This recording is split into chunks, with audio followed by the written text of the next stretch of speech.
السلام عليكم ورحمة الله وبركاته. الحمد لله نحمده ونستعينه ونستغفره ونعوذ بالله من شرور أنفسنا ومن سيئات أعمالنا. أشهد أن لا إله إلا الله وحده لا شريك له وأشهد أن محمدا عبده ورسوله صلى الله عليه وعلى آله وصحبه وسلم. رب اشرح لي صدري ويسر لي أمري واحلل عقدة من لساني يفقهوا قولي. اللهم طهر قلبي من النفاق وعملي من الرياء ولساني من الكذب وعيني من الخيانة، فإنك تعلم خائنة الأعين وما تخفي الصدور. اللهم صل على محمد وعلى آل محمد كما صليت على إبراهيم وعلى آل إبراهيم إنك حميد مجيد. اللهم بارك على محمد وعلى آل محمد كما باركت على إبراهيم وعلى آل إبراهيم إنك حميد مجيد. رب اشرح لي صدري ويسر لي أمري واحلل عقدة من لساني يفقهوا قولي. أما بعد، فأعوذ بالله السميع العليم من الشيطان الرجيم من همزه ونفخه ونفثه. بسم الله الرحمن الرحيم. ألف لام ميم. أحسب الناس أن يتركوا أن يقولوا آمنا وهم لا يفتنون. ولقد فتنا الذين من قبلهم فليعلمن الله الذين صدقوا وليعلمن الكاذبين.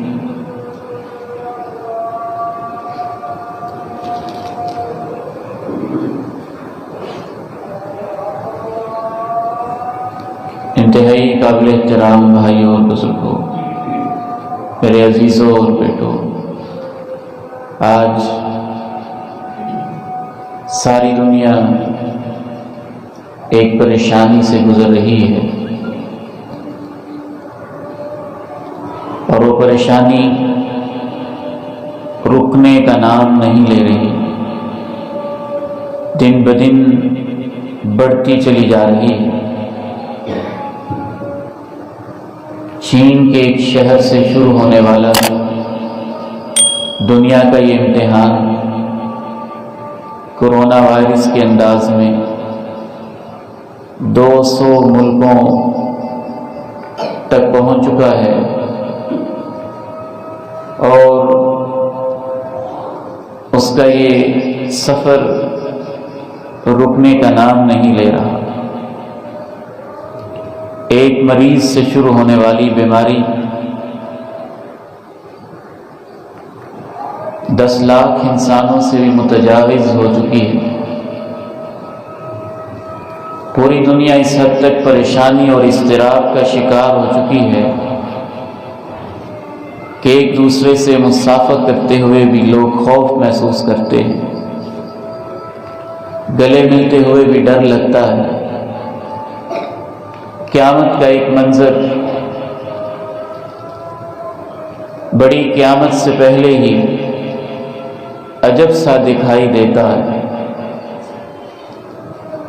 اس صورتحال میں یہ سوال پیدا ہوتا ہے کہ اللہ تو بہت مہربان ہے، وہ ارحم الراحمین ہے، وہ ماؤں سے زیادہ محبت کرنے والا ہے، وہ پوری کائنات کا پالن ہار رب العالمین ہے۔ اتنی بڑی پریشانی، اتنی بڑی مصیبت دنیا پہ کیوں آئی ہے؟ یہ اس کا عذاب ہے یا امتحان ہے یا تنبیہ ہے؟ یہ کیا ہے؟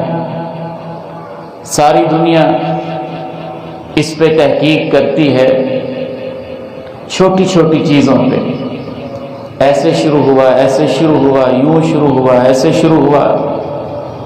آئیے آج ہم اللہ کے قرآن سے پوچھیں گے، صرف کرونا وائرس ہی نہیں مصیبتیں آتی ہیں تو کیوں، بیماریاں آتی ہیں تو کیوں، زلزلے آتے ہیں تو کیوں، آفتیں آتی ہیں تو کیوں، سیلاب آتے ہیں تو کیوں، بارشیں بے موسم ہوتی ہیں تو کیوں، انسان کے اوپر طرح طرح کی تنبیہات، عذابات نازل ہوتے ہیں تو کیوں؟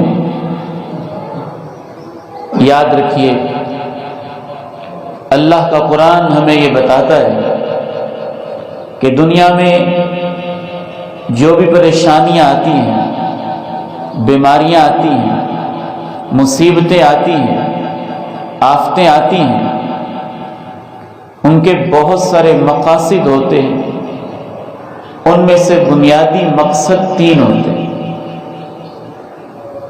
جو زمین پہ اللہ کے باغی ہوتے ہیں، نافرمان ہوتے ہیں، ظالم ہوتے ہیں، فاسق و فاجر ہوتے ہیں، کافر ہوتے ہیں، ان کے اوپر اللہ تعالیٰ پریشانیاں اس لیے بھیجتا ہے کہ ان کو دنیا میں ان کے گناہوں، ان کے جرم، ان کے کفر اور ان کی بغاوتوں کی سزا دی جائے۔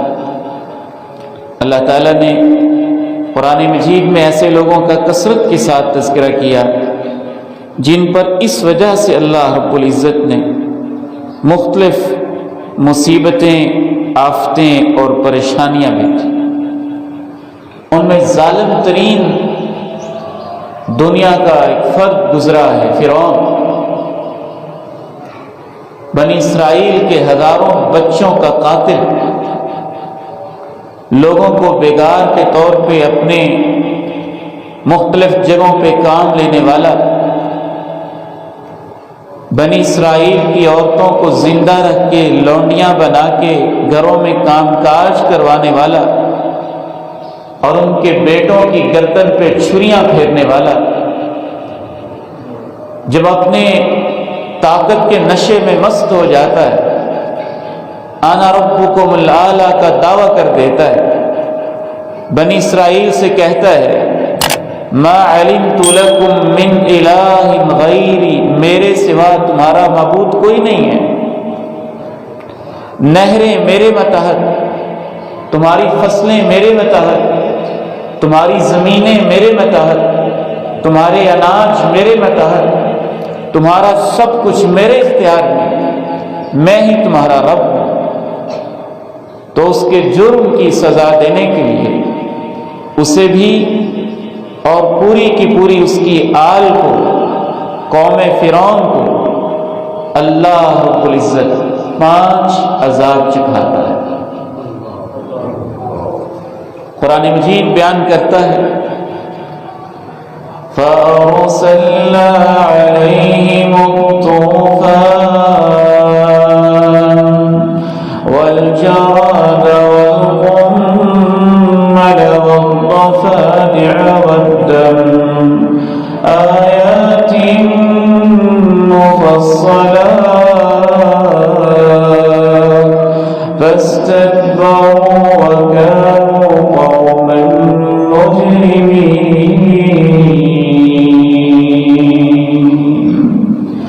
فَأَرْسَلْنَا عَلَيْهِمُ الطُّوفَانَ وَالْجَرَادَ وَالْقُمَّلَ وَالضَّفَادِعَ وَالدَّمَ آيَاتٍ مُفَصَّلَاتٍ فَاسْتَكْبَرُوا وَكَانُوا قَوْمًا مُجْرِمِينَ۔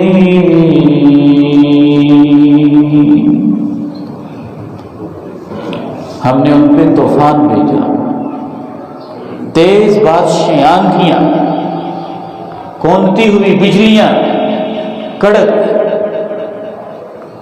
گرجدار قسم کے بادل، طوفان باد و باران اللہ نے ان پہ نازل کیا۔ جناب موسیٰ کے پاس آئے، کہنے لگے جناب موسیٰ بے موسمی بارشیں ہو رہی ہیں، طوفان آندھیاں ہیں، ہماری فصلیں تباہ، ہم بھوکے مر جائیں گے۔ بے شک ہم آپ کو پیغمبر مانتے ہیں یا نہیں، آپ کی رب موڑتا نہیں ہے، دعا کر دیں اللہ بارشیں ختم کر دے، ہم سدھر جائیں گے۔ پیغمبر اتنا مہربان ہے، دعا کرتا ہے اللہ طوفان ختم کر دے۔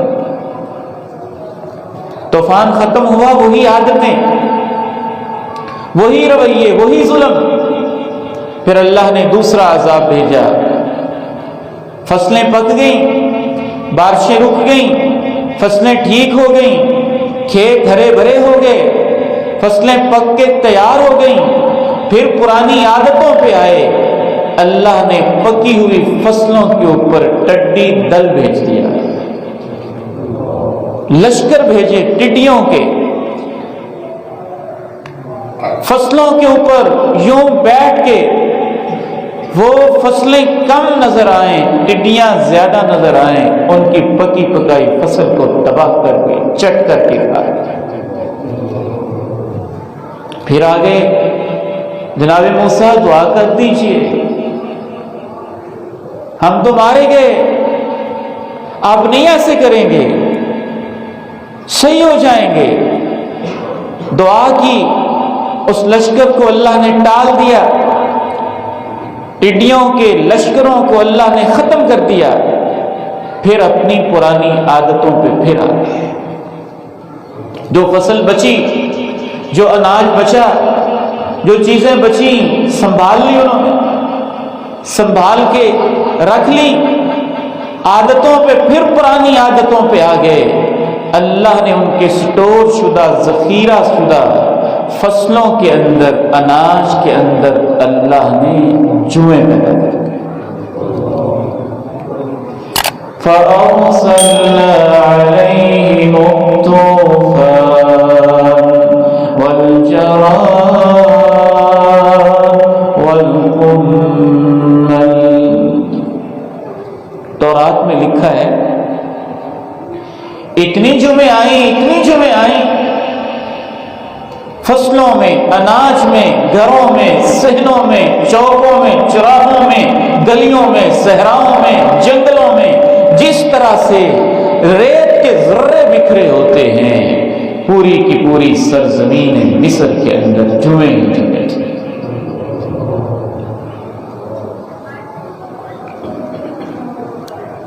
پھر آئے جناب موسیٰ کے پاس، دعا کیجئے یہ عذاب ٹل جائے، اب ہم ٹھیک ہو جائیں۔ دعا کی، عذاب ٹل گیا، پرانی عادتوں پہ پھر واپس آ گئے۔ جو تھوڑا بہت کھانے کے لیے بچا تھا وہ شروع کر دیا، پھر پرانی عادتوں پہ آئے۔ اللہ رب العزت نے مینڈکوں کا عذاب بھیجا۔ یہ کرونا وائرس تو اس کے مقابلے میں کچھ بھی نہیں ہے، یہ تو نظر نہیں آتا۔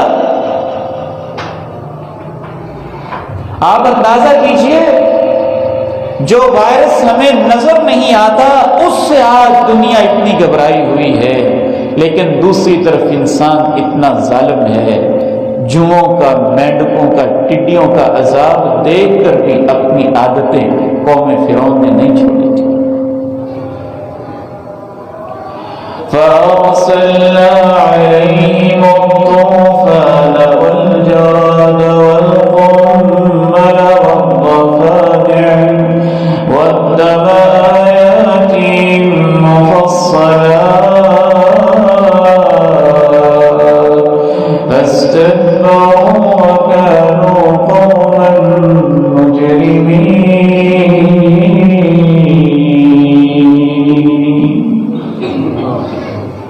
پانی بچا ہوا تھا، اللہ نے اب پانچواں عذاب بھیجا کہ پانی پینے لگتے تو اللہ اس کو خون بنا دیتا، خون کا عذاب۔ لیکن وہ تھے کہ اپنی عادتوں سے باز نہ آئے۔ کیا ہوتا تھا جب بھی کوئی عذاب آتا تو کیا ہوتا؟ وَلَمَّا وَقَعَ عَلَيْهِمُ الرِّجْزُ قَالُوا يَا مُوسَى ادْعُ لَنَا رَبَّكَ بِمَا عَهِدَ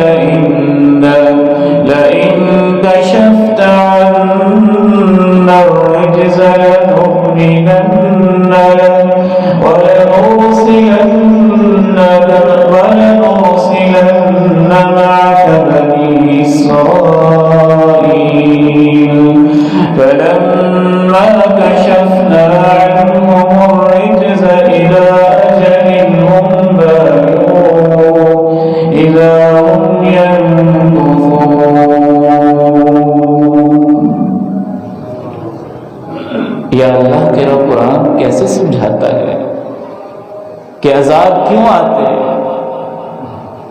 پتہ چلتا ہے عذاب ظلم کی وجہ سے آتے ہیں۔ فرعون نے ظلم کیا، بچیوں پہ ظلم کیا، فرعون نے ظلم کیا، ماؤں پہ ظلم کیا، فرعون نے ظلم کیا، بیٹیوں پہ ظلم کیا، فرعون نے ظلم کیا، نبیوں کی نسلوں پہ ظلم کیا، فرعون نے ظلم کیا، بنی اسرائیل پہ ظلم کیا، فرعون نے ظلم کیا، ان کے ہزاروں بچوں کو ذبح کر کے رکھ دیا۔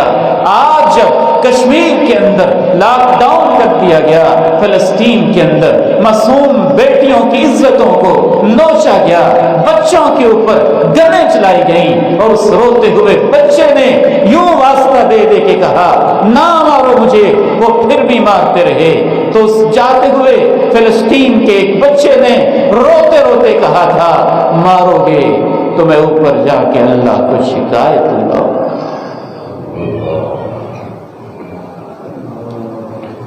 پھر اللہ کا عرش بری سے رب عظیم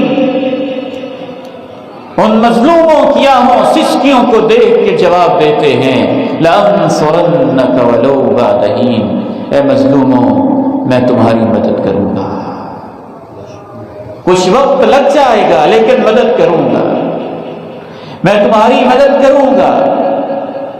پتہ چلا ظالموں کے اوپر عذاب آتے ہیں، ظلم کا مزہ چکھانے کے لیے، اقتدار کے نشے میں جو مست ہوتے ہیں ان کے اوپر عذاب آتے ہیں، ان کو اپنی اوقات یاد دلانے کے لیے۔ فرعون صفت جو ملک بنے ہوتے ہیں اور صدیوں سے ظلم و ستم کرتے کرتے زمین کے سینے کو چیر کے آسمان کی فضاؤں میں اڑ کے اور سورج چاند پہ کمندے ڈال کے جو سمجھے بیٹھے ہوتے ہیں کہ ہم رب بن گئے ہیں، فرعون کی طرح دعوے کرنے لگتے ہیں، اللہ چھوٹی چھوٹی مخلوق کے ذریعے ان کو ان کی اوقات یاد دلاتا ہے۔ پتہ یہ بھی چلا کہ پھر ٹلتے کیسے ہیں؟ دعاؤں سے، نیک لوگوں کی دعاؤں سے۔ اللہ کا قرآن یہ بھی کہتا ہے لیکن ظالم کیسے ظالم ہوتے ہیں؟ فَلَمَّا كَشَفْنَا عَنْهُمُ الرِّجْزَ إِلَىٰ أَجَلٍ هُمْ بَالِغُوهُ إِذَا هُمْ يَنكُثُونَ، تھوڑی دیر کے لیے ہم عذاب ڈالتے تھے، وہ ادھر ہی پھر جاتے تھے، پھر آخری چھٹا عذاب آیا، وہ کیا تھا؟ فانتقمنا منهم فأغرقناهم في اليم بأنهم كذبوا بآياتنا وكانوا عنها غافلين۔ ایک اور مقام پہ کہا كم تركوا من جنات وعيون وزروع ونخل كريم ونعمة كانوا فيها فاكهين كذلك وأورثناها قوما آخرين۔ اتنے عذاب، ضد کے پھر بھی پکے، تکبر کے مارے ہوئے، جب بھی کوئی نشانی دیکھتے تکبر میں اور بڑھ جاتے، وعدہ کرتے ہم مظلوموں کو چھوڑ دیں گے۔ جناب موسیٰ آپ یہی چاہتے ہیں نا کہ نبیوں کی یہ اولاد ہیں، بنی اسرائیل ہیں، ان پہ ظلم نہ کریں، ان کو ہم جانے دیں، ہم نہیں ظلم کریں گے، عذاب ٹل جائے، ہم اپنی عادتوں سے باز آ جائیں گے۔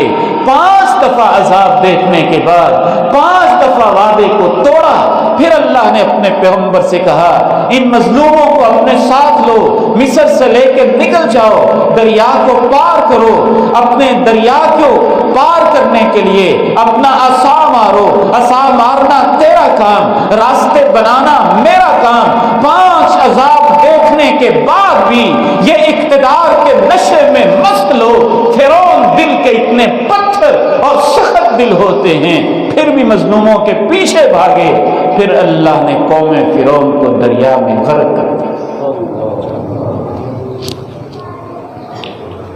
پہلی وجہ قرآن سے معلوم ہوئی کہ عذاب ظلم کی وجہ سے آتے ہیں اور ظالم لوگوں کو مزہ چکھانے کے لیے اور ان کی اوقات یاد دلانے کے لیے آتے ہیں۔ وَلَنُذِيقَنَّهُم مِّنَ الْعَذَابِ الْأَدْنَىٰ دُونَ الْعَذَابِ الْأَكْبَرِ لَعَلَّهُمْ يَرْجِعُونَ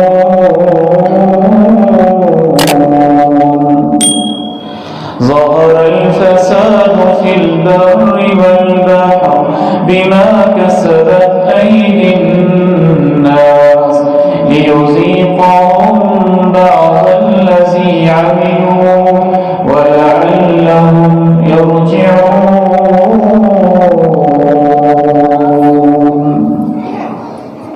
اللہ کہتے ہیں اس میں بھی میں تو مہربانی ہی کرنا چاہتا ہوں، میں رحمان ہوں، ظالموں پر بھی میں عذاب اس لیے نہیں بھیجتا کہ میں ان پہ رحم نہیں کرتا، ظالموں پر بھی عذاب میں اس لیے بھیجتا ہوں تاکہ ان کو سمجھ آ جائے، وہ ظلم سے باز آ جائیں، وہ اپنی اوقات کو سمجھ لیں، وہ میری طرف واپس پلٹ آئیں، چھوٹے چھوٹے عذاب چکھ کے، قبر کے عذاب سے، جہنم کے عذاب سے، آگ کے عذاب سے، تھوڑی دیر کے عذاب چکھ کے ہمیشہ رہنے والے عذاب سے بچ جائیں۔ ان ظالموں پر عذاب بھیجنے کا مقصد تو یہ ہوتا ہے، لیکن جب وہ اس کو نہیں سمجھتے تو پھر اللہ کہتے ہیں ہم ظلم نہیں کرتے، وہ خود ظالم ہوتے ہیں، وہ خود اپنے اوپر ظلم کرتے ہیں۔ دوسری وجہ جس وجہ سے عذاب آتے ہیں وہ گناہ ہوتے ہیں، انسانوں کے گناہ، ان کی کوتاہیاں، ان کی کمزوریاں۔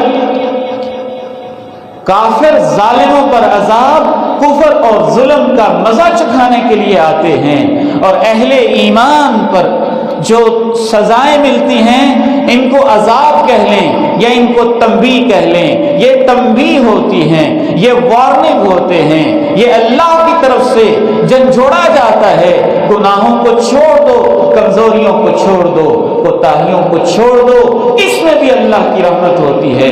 اللہ چاہتے ہیں کہ میرے بندے میری طرف واپس پلٹ آئے۔ تیسری اور آخری وجہ خوب توجہ سے سنیے گا، اہل ایمان پر یہ تکلیفیں، یہ مشقتیں، یہ مصیبتیں، یہ بیماریاں، یہ پریشانیاں، یہ آفتیں، یہ زلزلے، یہ سیلاب عذاب نہیں، اہل ایمان کے لیے یہ اللہ کی طرف سے آزمائش اور امتحان بن کے آتے ہیں۔ نبیوں کا بھی امتحان ہوتا ہے، ان کو بھی تکلیفیں پہنچتی ہیں، ان پر بھی بیماریاں آتی ہیں، اولیاء کا امتحان ہوتا ہے، ان کو بھی تکلیفیں پہنچتی ہیں، ان پر بھی مصیبتیں آتی ہیں، ان پر بھی بیماریوں کے حملے ہوتے ہیں، نیک بندوں پر بھی آزمائشیں آتی ہیں، ان کو بھی تکلیفیں پہنچتی ہیں، ان پر بھی بیماریاں آتی ہیں، ان کا امتحان ہوتا ہے۔ یہ امتحان کیوں ہوتا ہے؟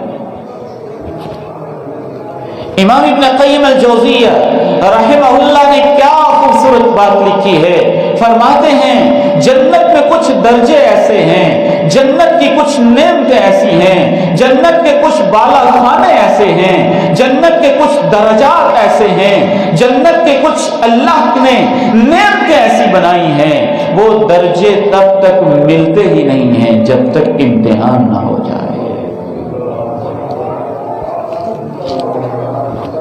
آپ کے اسکول والے چھوٹی سی پرائمری کا سرٹیفکیٹ امتحان کے بغیر دے دیتے ہیں؟ میٹرک کا چھوٹا سا سرٹیفکیٹ امتحان کے بغیر مل جاتا ہے، ایف اے کا سرٹیفکیٹ امتحان کے بغیر مل جاتا ہے، ایم بی بی ایس کی ڈگری امتحان کے بغیر مل جاتی ہے، ایم فل اور پی ایچ ڈی کی ڈگری امتحان کے بغیر مل جاتی ہے۔ وہ ماں جو عقل مند ہوتی ہے وہ اپنے بچے کو اس امتحان میں کامیابی کے لیے راتوں کو جگا دیتی ہے۔ ہم یہ نہیں کہتے ماں بیٹے پہ ظلم کر رہی ہے، ماں کہتی ہے بیٹا اٹھنا، تو سویا ہوا ہے، تیرے امتحان آگے آگے بڑے بڑے ہیں، تو یہاں سو رہا ہے، کل تیرا امتحان ہے تو ابھی تک سو رہا ہے، پرسوں تیرا پیپر ہے تو ابھی تک سو رہا ہے، تو نے تو ڈاکٹر بننا ہے تو ابھی سو رہا ہے، تو نے انجینئر بننا ہے تو غفلت کی نیند سو رہا ہے، تو نے تو بڑا افسر بننا ہے۔ جتنی سمجھدار ماں ہوتی ہے، جتنا ذہین بیٹا ہوتا ہے، جتنے ماں باپ اس کو اونچے امتحانوں کی طرف لے کے جاتے ہیں، اتنی ہی اونچی ڈگریاں ملتی ہیں۔ جناب سعد نے اللہ کے پیارے نبی سے پوچھا تھا، اے اللہ کے پیارے نبی، سب سے زیادہ آزمائشیں کس پہ آتی ہیں؟ فرمایا سب سے زیادہ آزمائشیں نبیوں پہ آتی ہیں، ان کے مرتبے بھی اونچے ہوتے ہیں نا، پھر ان کو ڈگریاں بھی اونچی ملتی ہیں، مقام بھی اونچے ملتے ہیں۔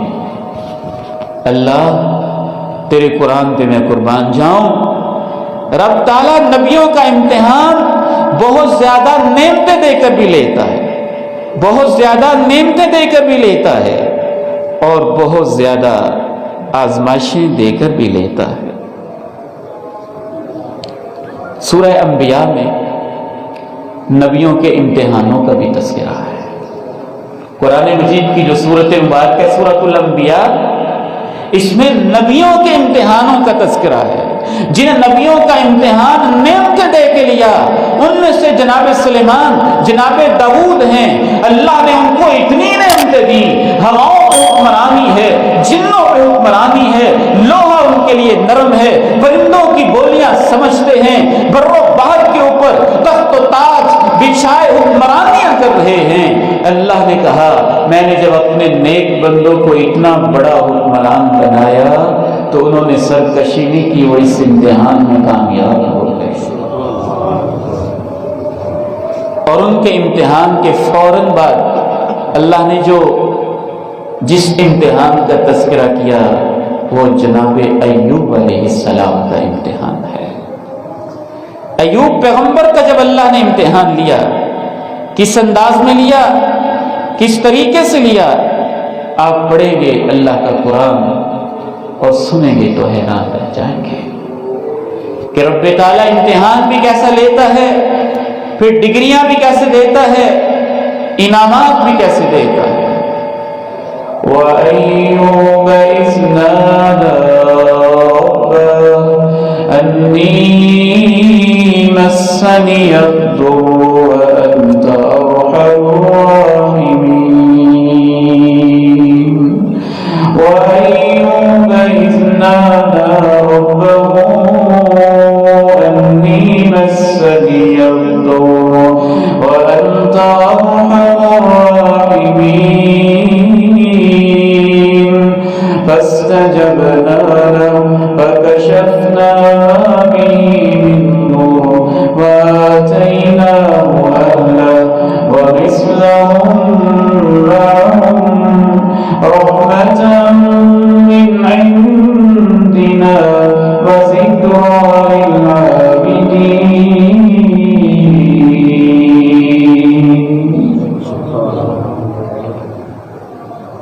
جناب ایوب علیہ السلام کے پاس ہزاروں بکریاں تھیں،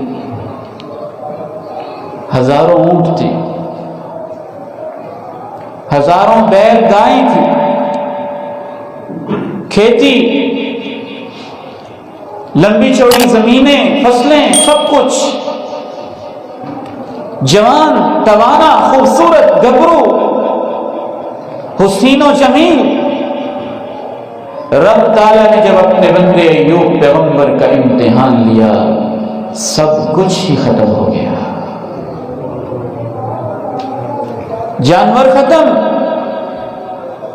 فصلوں سے محروم، خوبصورت جوانی کی بجائے جسم کے اوپر تکلیف دہ بیماری۔ اللہ کے پیارے نبی علیہ الصلوۃ والسلام کی ایک حدیث صحیح ابن حبان کی ہے، امام البانی نے اس کو سلسلہ صحیحہ میں بیان کیا ہے۔ جناب ایوب علیہ السلام 18 سال بیماری میں رہے۔ کبھی امتحان لمبے بھی ہو جاتے ہیں، جب یہ امتحان ہوتے ہیں، یہ اس بندے کا بھی امتحان ہوتا ہے جو تکلیف میں ہے، اور اس کے رشتہ داروں کا بھی امتحان ہوتا ہے، اس کے محلے والوں کا بھی امتحان ہوتا ہے کہ وہ اس کے ساتھ سلوک کیا کرتے ہیں۔ 18 سال تکلیف میں رہنے کے بعد دعا کا انداز دیکھیے، یہ دعا یاد کر لیں۔ وَأَيُّوبَ إِذْ نَادَىٰ رَبَّهُ أَنِّي مَسَّنِيَ الضُّرُّ وَأَنتَ أَرْحَمُ الرَّاحِمِينَ۔ وَأَيُّوبَ إِذْ نَادَىٰ رَبَّهُ أَنِّي مَسَّنِيَ الضُّرُّ وَأَنتَ أَرْحَمُ الرَّاحِمِينَ۔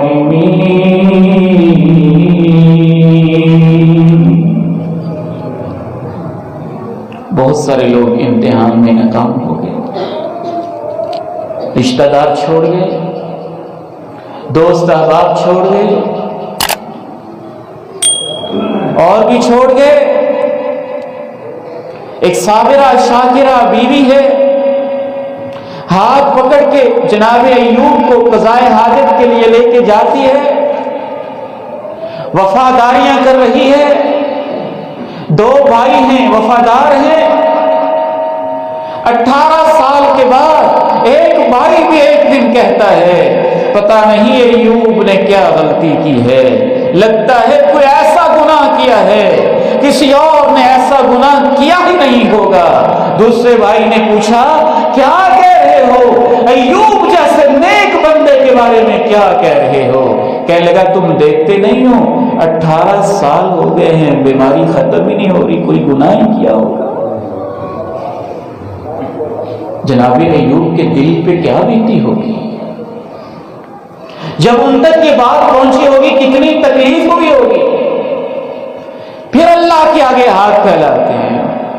وَأَيُّوبَ إِذْ نَادَىٰ رَبَّهُ أَنِّي مَسَّنِيَ الضُّرُّ وَأَنتَ أَرْحَمُ الرَّاحِمِينَ۔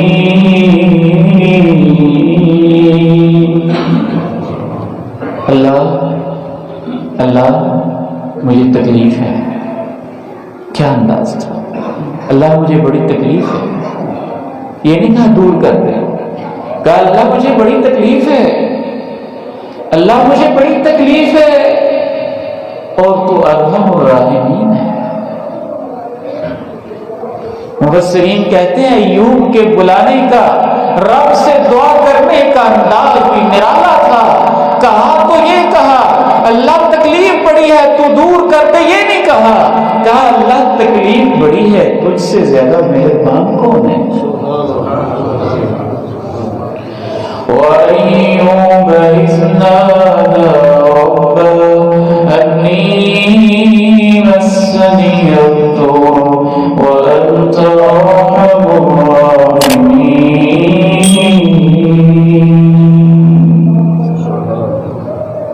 اللہ کہتے ہیں جب میرے ایوب نے مجھے پکارا تو میں نے اس کی تکلیف دور کر دی، اور اس کو پہلے سے دوگنا سب کچھ 2 گنا نصیب کر دیا۔ چونکہ یہ پرانے انبیاء ہیں تو تورات میں بہت کچھ ان کے بارے میں لکھا ہے۔ جو تورات ہے نا، بائبل ہے، اس کے اندر باقاعدہ ایک چیپٹر ہے سفر ایوب۔ تو بائبل میں لکھا ہوا ہے کہ اللہ سے جب جناب ایوب نے دعا کی 18 سال کی آزمائشوں کے بعد، اللہ رب العزت نے سب کچھ پہلے سے 2 گنا کر کے ان کو ایسے عنایت کیا کہ 140 سال مزید زندگی عنایت کی۔ وہ بیوی انتظار کر رہی کہ جناب ایوب نکل نہیں رہے، بہت دیر لگا دی ہے، اوپر سے آواز آتی ہے ایوب تیرے صبر کا امتحان پورا ہو گیا، اب تجھے ڈگریاں دینے کا وقت آ گیا ہے، دنیا میں بھی ڈگریاں، آخرت میں بھی ڈگریاں، دنیا میں صلے، آخرت میں انعامات، دنیا کے اندر کامیابیاں، آخرت کے اندر کامیابیاں۔ اللہ نے کیا کہا؟ اے اللہ تو بھی ڈگریاں دیتا ہے تو کیسے دیتا ہے؟ اِنَّا وَجَدْنَاهُ صَابِرًا إِنَّا وَجَدْنَاهُ صَابِرًا نِعْمَ الْعَبْدُ إِنَّهُ أَوَّابٌ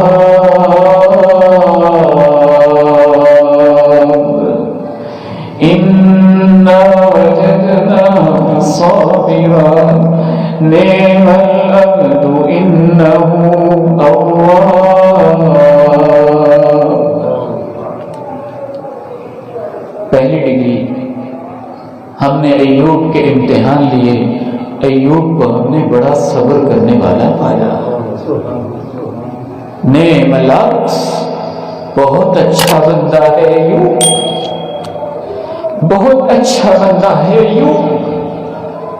اللہ کہہ رہے ہیں اس سے بڑی ڈگری کیا ہو سکتی ہے؟ بہت اچھا بندہ ہے ایوب، انہ اواب، جب بھی اس پہ آزمائش آئی میرا دروازہ ہی کھٹکھٹا رہا ہے۔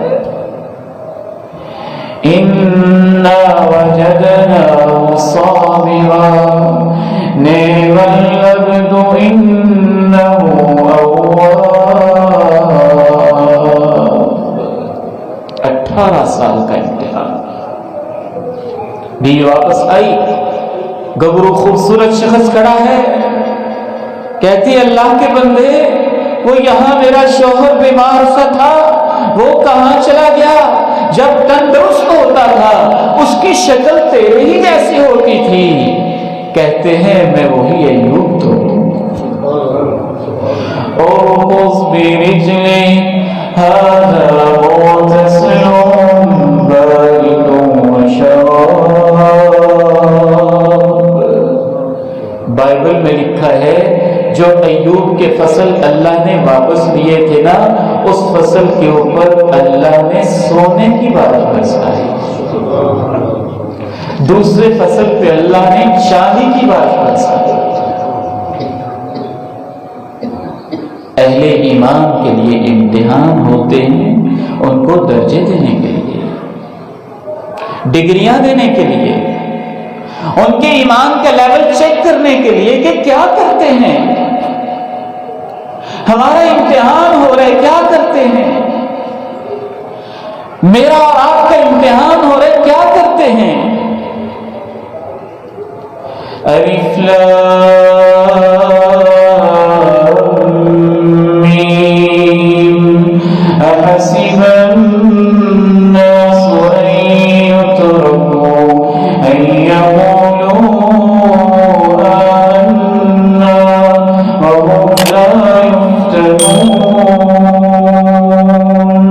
ولقد فتنا الذين من قبلهم فليعلمن الله الذين صدقوا وليعلمن الكاذبين۔ لوگ سمجھتے ہیں ہم مسلمان ہیں، مومن ہیں، ایسے کہنے سے جان چھوٹ جائے گی؟ نہیں، امتحان تو ہوگا تاکہ پتہ چل جائے مسلمان مسلمان، مومن مومن کہنے میں سچا کون ہے اور ایمان ایمان کہنے میں جھوٹا کون ہے۔ آزمائشوں میں ہی تو امتحان ہوتا ہے۔ آپ کہتے ہیں نا دوست کی پہچان مشکل میں ہوتی ہے، اللہ بھی اپنے دوست دنیا والوں کو بتاتا ہے مشکلیں دیکھ کے میرے سچے دوست کون ہیں۔ امتحان ہے، آج آپ پہ امتحان ہے، میرا امتحان ہے، یہ نہ سمجھیں امریکہ یورپ کا امتحان ہے۔ وہاں جو اہل ایمان بچتے ہیں ان کا امتحان، وہاں جو ظالم کافر ہیں ان کا امتحان، یہاں جو گناہگار ہیں ان کا امتحان، واپس آتے ہیں کہ نہیں، جو ایمان والے تقوی والے ہیں ان کا امتحان۔ اس دور میں کیا کرتے ہیں؟ مہنگائیاں کرتے ہیں، بلیک میلنگ کرتے ہیں، آٹے کی ایک بوری پہ لڑائیاں کرتے ہیں، یا اثار کرتے ہیں، خود اپنے ہی بچوں کی فکر کرتے ہیں یا اپنے ہمسایوں کی بھی کوئی فکر کرتے ہیں، اپنی ہی تجوریاں بھرتے ہیں یا جھوپ ڈوری کے اندر رہنے والے کچھ غریبوں کا بھی حال پوچھتے ہیں؟ امتحان ہے نا، اسی میں تو پتہ چلے گا کتنے پانی میں ہو، اسی سے تو پتہ چلے گا ایمان میں کتنے سچے ہو، اسی سے تو اندازہ ہوگا، دنیا والوں کو پتہ چل جائے گا کس کیٹیگری کے ہو، کس لیول کے ہو، انسان ہو سچے۔ کورونا وائرس کے اندر مبتلا ہو کے اگر کوئی کلمے والا فوت ہو جاتا ہے تو اللہ کے ہاں اس کو شہید لکھا جاتا ہے۔ اللہ کے پیارے نبی نے کہا ذات الجم بیماری تھی جو پسلیوں میں نمونیا کی طرح، اور یہ اسی طرح کی بیماری ہے۔ فرمایا جو نمونیا کی تکلیف میں، پسلیوں کی تکلیف میں، اس طرح کی تکلیف میں میرا امتی فوت ہو جاتا ہے وہ تو شہید ہوتا ہے۔ ایسے کلمے زبان سے نہ نکالا کرے، فتوے نہ لگایا کرے، ایسے الفاظ نہ کہا کریں، کسی مریض سے نفرت نہ کیا کریں۔ علامت یہ ہوتی ہے اگر مرض کے اندر صبر کر رہے، اللہ سے دعائیں کر رہے، نیکی کی طرف آ رہے تو انشاءاللہ اس کو بڑا اجر ملنے والا ہے۔ اگر در در کی ٹھوکریں کھا رہے تو اس کو یہ سزا مل رہی ہے۔ آؤ میرے نوجوانوں، میرے بھائیوں، میرے عزیزوں، دل کھول کے اپنی گلی کے اندر ہر گھر پہ نظر دوڑاؤ، جو غریب ہے اس کے اوپر کھل کے صدقہ کرو۔ آپ کھل کے صدقہ کریں، اللہ انشاءاللہ آپ کے پورے علاقے سے بیماریاں ڈال دے گا انشاءاللہ۔ کھل کے صدقہ و خیرات کریں، اپنے محلے والوں کو دیں، اپنی گلی والوں کو دیں، اپنے ہمسایوں کو دیں، مزدوروں کو دیں، جن کے گھروں کے چولہے بجھ گئے ان کو دیں، ایثار کریں۔ اس امتحان میں دکھائیں کہ اللہ ہم کافروں کی طرح بے صبری کرنے والے نہیں، ہم تیرے بندے ہیں۔ ہم تو مرتے ہوئے بھی وہ کہنے والے ہیں جو کہتے تھے پہلے میرے بھائی کو پانی پلاتے ہیں۔ اللہ ہمیں اس امتحان میں کامیاب فرمائے اور اس آزمائش کو ہمارے سروں سے ٹال دے، کیونکہ ہم کمزور ہیں اور آزمائشوں کے لائق نہیں ہیں۔ وآخر دعوانا الحمدللہ۔